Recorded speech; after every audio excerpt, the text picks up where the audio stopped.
मुद्दा क्या है, सारा लगभग तो काम पूरा कर दिए हैं। पूरा इलाके में वार्ड नंबर 13 में जल नल बिछाया जा चुका है। कच्ची नली गली के तहत और नगर निगम के फंड से रोड नाला का पूरा निर्माण कराया जा रहा है बृहद पैमाने पर। मुद्दा जैसे सेवा करते आए जनता का, फिर आएंगे, फिर जनता का सेवा करेंगे। जिस तरह अगले आगामी 10 वर्षों से सेवा करते आए हैं, फिर वही सेवा भाव से अब मैदान में आए हैं। क्या कुछ लगता है, क्या कुछ आपकी नज़र में है जो काम अभी अधूरा रह गया है या जिस काम को करने में आपको मुश्किलें आ रही हैं? हम काम तो कोई मुश्किल वैसा नहीं है, वो सब चीज़ तो हो ही रहा है। राशन कार्ड बना है बृहद पैमाने पर, आपको लाइट लगी हुई है सब जगह। थोड़ा बहुत समस्या लाइट का, उसको हम अभी चाह रहे हैं दूर करने के लिए। सबसे मेरा मुख्य मुद्दा था, एक सामुदायिक भवन नहीं था यहाँ। वही सरकारी ज़मीन नहीं होने की वजह से 75 वार्ड में लगता है कि एक ही जो मेरा वार्ड है, वार्ड नंबर 13, वहाँ सरकारी ज़मीन नहीं है। उस वार्ड में प्रयासरत है एक जगह से, सीओ साहब से एनओसी लिए हैं, टेंडर उंडर करवाए, वहाँ सामुदायिक भवन हो गया लगभग मेरे हिसाब से। अब आगे जो छूटी हुई नली गली योजनाएं हैं उसको पूरा करना है। अच्छा, आवास योजना फिर आपके क्षेत्र में किस तरह से लोगों को मिली, क्योंकि आप कह रहे हैं कि सरकारी जमीन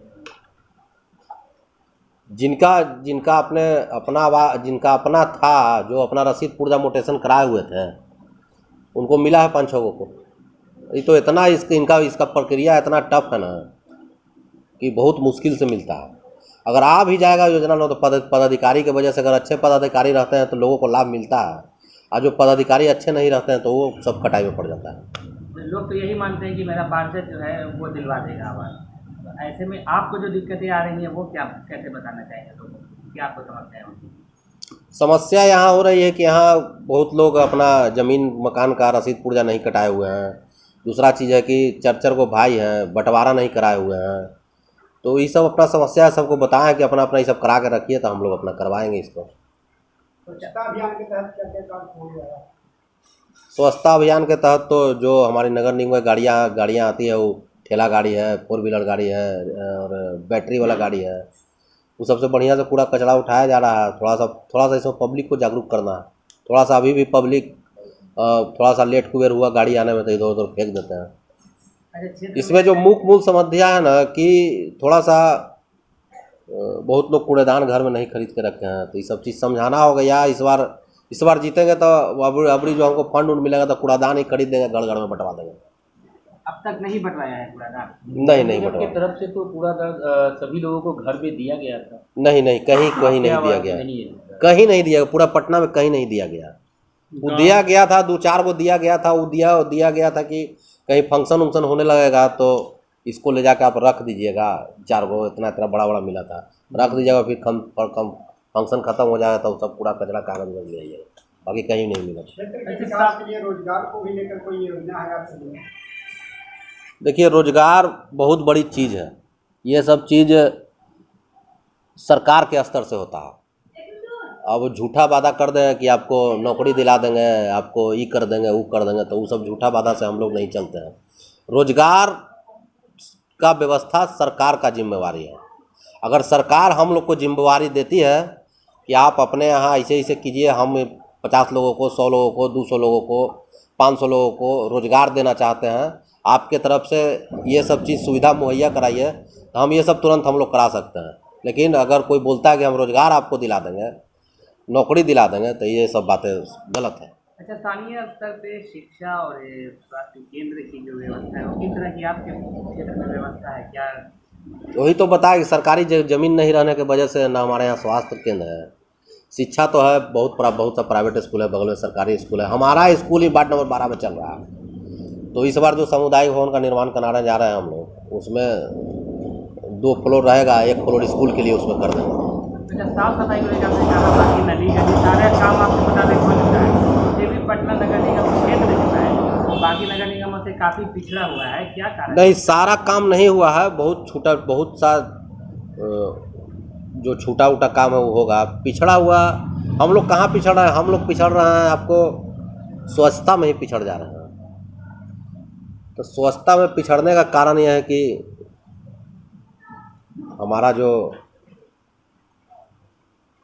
मशीनरी है या हमारा जो व्यवस्था है वो व्यवस्था ठीक ढंग से नहीं है। जैसे कि अभी हम देखे थे, वहाँ गए थे बाहर, तो उसमें देखे थे कि जो मुख्य सड़क है उसमें उसको सुबह में 2 बजे रात से लग के सुबह 5 बजे तक ख़त्म कर दिया जाता था। जो भी करना सुबह में बड़ा बड़ा मार्केट उर्केट। और थोड़ा सा हम लोगों का भी थोड़ा सा दायित्व है कि अपने शहर को नंबर 1 पे लाएं। थोड़ा सा हम लोग को जागरूक होना होगा, हमें जागरूक होना होगा, हमको जागरूक करना होगा, तभी हमारा पटना सुंदर और स्वच्छ होगा। हम लोग जब तक जागरूक नहीं होंगे, जब तक पटना नगर निगम कितना भी कर देगा तब नंबर 1 पर नहीं आ सकता। तो इसमें हम लोगों को जागरूक होना बहुत ज़रूरी है। और दूसरा चीज़ है कि जो हमारा बताया कि पटना नगर निगम से जो कार्य होता है ना, तो वो आनन फानन में अमली जाल पहना दिया जाता है। इसका जो है उसको ये लोग टेबल वर्क नहीं करते हैं या क्या नहीं करते हैं, या क्या क्या मैटर होता है कि एक के बार आते हैं, वो कागज़ पर लिखा पड़ी हो गया कि चलिए भाई 100 को गाड़ी खरीदा गया, ये गाड़ी खरीदा गया, ऐसे टैक्स वसूलना है, ऐसे कूड़ा उठाना है। हम लोग तो कितना बार राय विचार भी दिए हैं, कि जब हमारा शहर साफ होगा, जब तक हम लोग किचन से कूड़ा नहीं उठाएंगे तब तक हमारा शहर साफ नहीं होगा। मतलब क्या अफसरशाही हावी है नगर निगम पे, पार्षदों की नहीं सुनी जाती? नहीं सुनी जाती है। जैसे मान लो कि अपना वो कर दिए, फिर हम लोग प्रपोजल दिए, तो वहाँ भी पक्ष विपक्ष होता है। पक्ष को लगता है कि यही ठीक है, विपक्ष को लगता है कि यही ठीक है, तो मिला जुला के चल रहा है। लेकिन हम लोग जब तक किचन से कूड़ा कचरा नहीं उठाएंगे तब तक हमारा पटना साफ नहीं होगा। तो कब उठाएंगे आप लोग किचन से कूड़ा कचरा? कब आप लोग इस बार जो नया सरकार बनेगा, नया सिरे से, तो अगर हम लोग जीत के आते हैं तो ज़रूर इस बात को अमली जामा पहनाएंगे कि घर से ही कूड़ा कचरा को उठा लिया जाए। किचन से उठाने का इवन की मतलब है कि आपको गीला कचरा, सूखा कचरा, और मान लीजिए कि एक भाई बहुत बड़ा ये यहाँ अपार्टमेंट है, अब हमारी गाड़ी आती है, यहाँ नीचे से कूड़ा कचरा उठा के लेकर चल जाती है। जब किचन का व्यवस्था होगा तो अगर उसमें 10 फ्लैट है तो 10 फ्लैट से वहाँ से आदमी जाएगा, वहाँ व्यवस्था होगा, और किचन से ही वो अपना कूड़ा ले लेगा, कूड़ा कचरा ले लेगा। अगर किचन से कूड़ा कचरा लेने लगे तो हम लोग अपना पटना को सुंदर क्लीन बना देंगे। जल जमाव की समस्या पटना में है, जस की तरफ बनी हुई है। 2019 में जो हुआ तब से आज तक अभी भी बारिश होती है, हालांकि बरसात नहीं हुई, बस सूखा हो गया है, फिर भी जल जमाव। इसमें क्यों पिछड़ रहा है पटना नगर निगम? देखिए, पटना का जो बनावट है ना, वो बनावट है कटोरा की तरह। पानी तो इस बार तो देखा है, जितना ही पानी पड़ा, जो ही पानी पड़ा, लेकिन पानी इस बार निकल जा रहा है। तो पानी वो नचते रह रहा है। यहाँ पानी आया, बनावट है उसका कटोरा, फिर यहाँ से निकलने में इसको 1 घंटा लग गया, यहाँ पहुँच गया, फिर यहाँ पहुँच गया, फिर घूमते हुए यहाँ पहुँच गया। और थोड़ा सा जो नाला उला का समस्या था, उस बार तो बाढ़ उड़ लगा था, तो उसमें टोटल आपको जो संप हाउस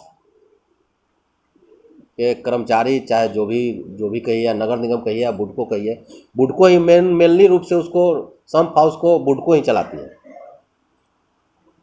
नगर निगम ये बात जान रहा है कि पटना की बनावट ऐसी है, तो क्या सिर्फ बनावट को पटना नगर निगम बैठ के देख रहा है? नहीं, इस पर काम चल रहा है, इसको अमली जामा पहनाया जाएगा। इस पर बहुत बड़ा प्रोजेक्ट तैयार किया गया है, जो कि सरकार के यहाँ चला गया है, लगभग अप्रूव भी है, काम लगना बाकी है।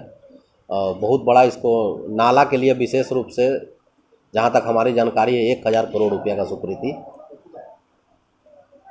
योजना बनाने के लिए कहा गया था, और योजना बना के शायद सरकार को दे दिया गया। अगर आपको फिर से जनता मौका देती है तो आप कौन सी काम को पहले करना चाहेंगे? क्या प्राथमिकताएं होंगी जो ऐसा आपको लगे कि ये काम हमको अभी करना बाकी रह गया? हमको तो वही काम करना बाकी रह गया है जो अभी आप लोगों ने कहा, रोजगार के लिए। लेकिन रोजगार के लिए जब तक सरकार कुछ स्कोप हम लोगों को नहीं दिखाएगी, तब तक रोजगार का जो अमली जामा नहीं पहनाया जा सकता। लेकिन फिर भी देखते हैं, प्रयास करेंगे अपने स्तर से, कुछ उद्योग भवन से, उद्योग विभाग से। अब तो सारा रोड नाला नली गली का काम पूरा ही है, लगभग जो बचा हुआ है 2-4 महीना में पूरा ही हो जाएगा। इस बार जो मेरा फोकस रहेगा, अगर रोजगार नहीं ला सकते हैं, लेकिन रोजगार के लिए पब्लिक को मोटिवेशन करके उद्योग विभाग तक पहुंचा के वहां से उनको लाभ दिलाया जाएगा। जनता से कुछ अपील करेंगे क्षेत्र में? क्षेत्र की जनता से यही अपील करेंगे कि जो 10 वर्षों से उनका आशीर्वाद मिलता रहा है और हम उनके बीच में रहे हैं, उनका आशीर्वाद प्राप्त करते रहे, उनका सेवा करते रहे हैं, इसी प्रकार से फिर उनका आशीर्वाद हमको मिले और फिर 5 वर्ष और हमको उनका सेवा करने का मौका मिले।